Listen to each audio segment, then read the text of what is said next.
All right, let's have a look at this character once again. This time we'll apply physics onto the entire character, and we'll end up with something like this, which is in itself not terribly useful, but there are some lessons in here that I think will come in handy in your average everyday ragdolling. So as you notice, the character is falling over, but he's still performing the dance. Like he's still following the animation, even though gravity and um, the center of mass has toppled her over. So she's doing the dance, but on the ground. You also notice that the shapes of the character are shapes that match the geometry of the character itself. So we'll go through the motions of separating all the individual parts and assigning them to our markers in place of the capsules.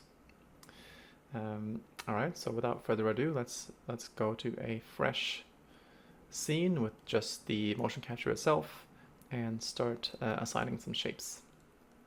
So in pose mode and in wireframe mode, where we can actually see what we're doing, let's start with the hip and work our way up the hierarchy. I'm going to assign here and assign over here and assign over here. And you'll notice that I'm skipping a few joints, especially those that perform any kind of deformation.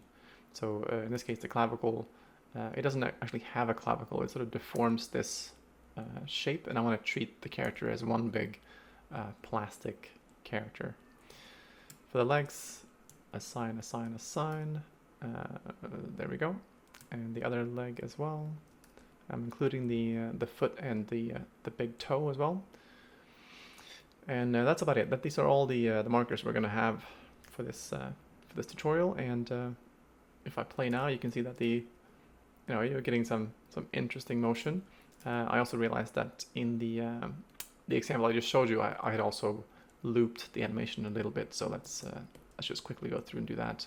Selecting all the bones, and in the timeline, we can see the keys here. If I just take these keys and copy all of them and paste, copy, paste, and copy, paste. Now we have 4 copies of the same animation happening, just so we get this looping motion. There we go. So now we can start tuning the shapes. In this case, we don't really need to manipulate the capsule sizes. We're just going to go straight into replacing the meshes. But as you'll find, that this character actually has 2 objects for the geometry. And in order to replace one of these capsules with a mesh, the mesh itself needs to be one object. So to make these into objects, I found the one straightforward way of doing it is if you select the entire mesh object, you can go into edit mode, select everything and separate by loose parts. So now that gives you individual objects for each of the mesh islands, like each one of the meshes. You can find them here in the outliner as well. We'll need to do the same thing for the spheres, because we want to use this neck geometry as an individual mesh as well. So same as before, edit mode, select everything, there we go, and separate by loose parts. There we go, so now we have individual objects. We can start this way. I found that the hip is actually a few objects put together, so we'll join them. But let's start this way so I can show you why that's relevant. In the manipulator, let's select the hip and go Ragdoll, Utilities, Replace Mesh. Now I can choose which mesh to actually replace with, and I'm going to choose the hip. Likewise for the torso and the upper torso, and basically just walk the hierarchy and replace all the meshes that we can find. And there we go. So as I mentioned, the hip is actually missing some geometry now.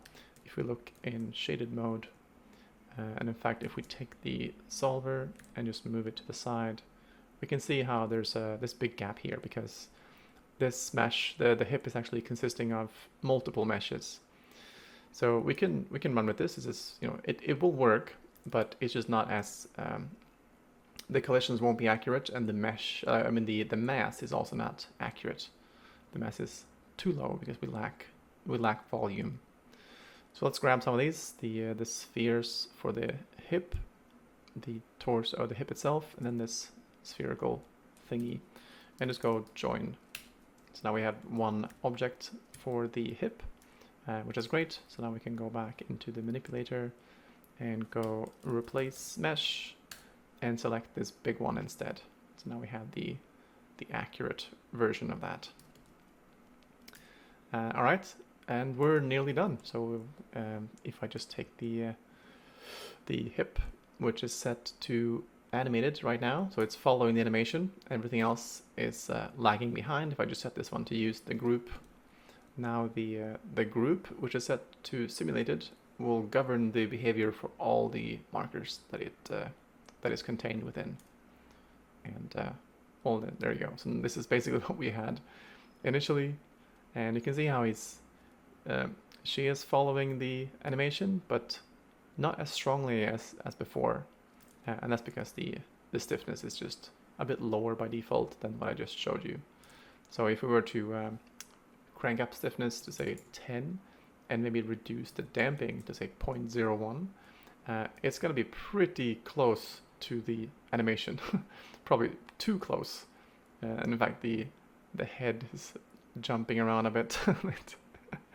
Right, so this is, these are the values you can tune. If stiffness is very low, so let's say 0.01, and damping is high, then she'll follow animation, but very lazily, and probably too lazy. Now we can see how she's even collapsing on the first frame. We're also getting some self-intersections because we need to take the self-collide box. And there we go. So now we have self-collisions, and she is lazily following the animation. It's probably too lazy. I would say a value of say 0.2. No, that's quite nice. And maybe at some point you wanted to transition from the animated motion into simulated. Let's say he got hit by a bullet, for example, or he fell down some stairs. Then you can start with animated and then just set a keyframe on the behaviors. Let's say at frame 50, we go from animated to simulated, and then you'll have what you'd expect. So it starts animated doing exactly what your animation is doing, and then just transitions into simulated. And in fact, if you wanted him to actually appear, let's say he gets a stroke or something, so once he hits the ground, you probably don't want to follow the animation anymore, or rather you want the animation to just stop doing stuff. So then you can just take the keyframes, for example, on your animation and just delete them. Right, so now he'll be animated up until frame 100 and then just stop doing whatever he's doing. You might even want to, let's say, give this arm, maybe you want to extend the arm, maybe something like this, just so that well, I mean, that's not a very realistic death pose, but you can probably maybe reduce the stiffness on the group a bit more. Let's say after a while he goes from 0.2 to 0.01, so now he'll be much more relaxed, and that's pretty convincing end pose. So now we're at frame 170. And let's say we can try and bake this. There we go. Ooh, blah. There we go. Let's try and record and see what we end up with. Alright, now we can hide Ragdoll and look at what we've got. There we go. Ugh. So she starts by dancing, everything is well, and then she realizes that actually, you know what, I'm really drunk, I can't do this. And that's what you got. So I mean, in this case, the hand is not looking that great. We could potentially add some fingers to it. And actually, before I record, let me undo that. So now we're back to before the record. I want frame 70. And there we go. This should be before the recording, and there we go.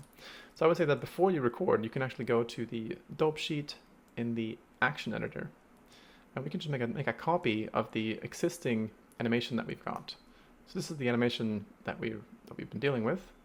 Actually, let me undo that. It's the second one. Let's see. Oh, this is for the group. Sorry. So the armature will have a clip called layer 0.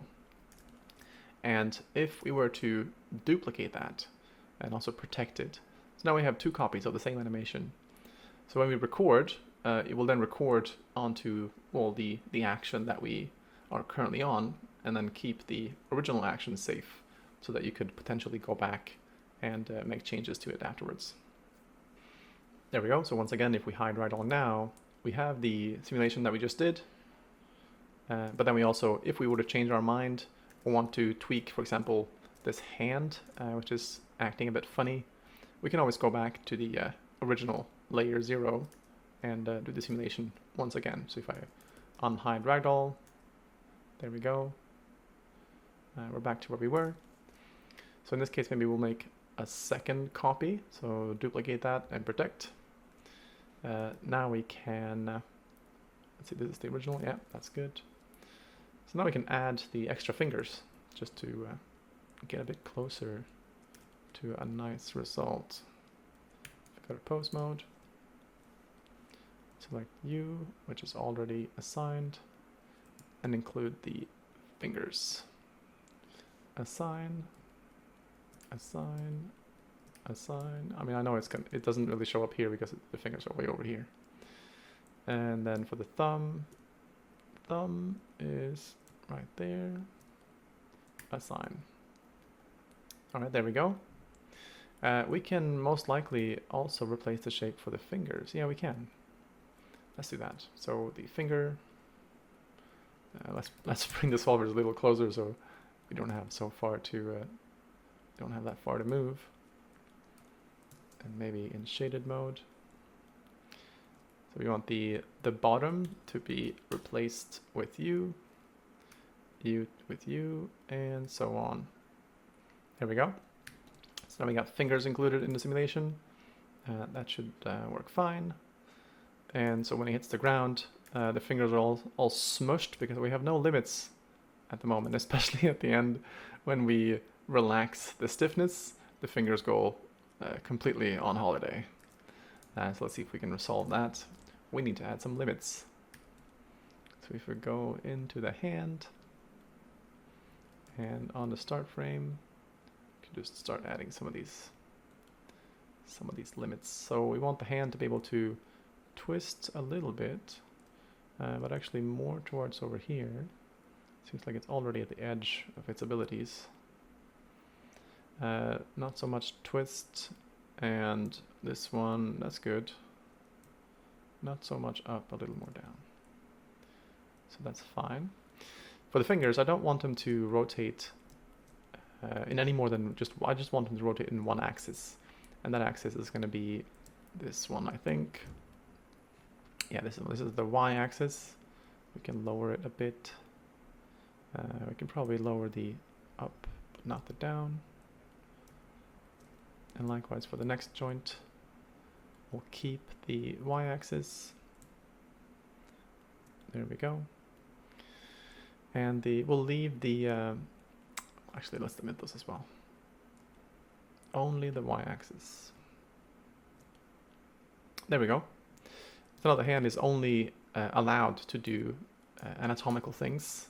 Let's see what that looks like. So as he falls to the ground, the fingers do relax, but they remain anatomically plausible. Twisting her arm a lot. Something like that looks fine. Alright, there we go. So we're already on a new action. We just made a second copy, layer it's 002. So I'm going to overwrite that with the recording. Alright, let's hide Ragdoll and have a look. There we go. And then she realizes, actually, I am super drunk. And then she topples over. Alright, not too shabby. Alright, we can hide this one. And then we can have a look at what the render looks like. All right, well, there you have it. Thanks for watching and hope you enjoyed.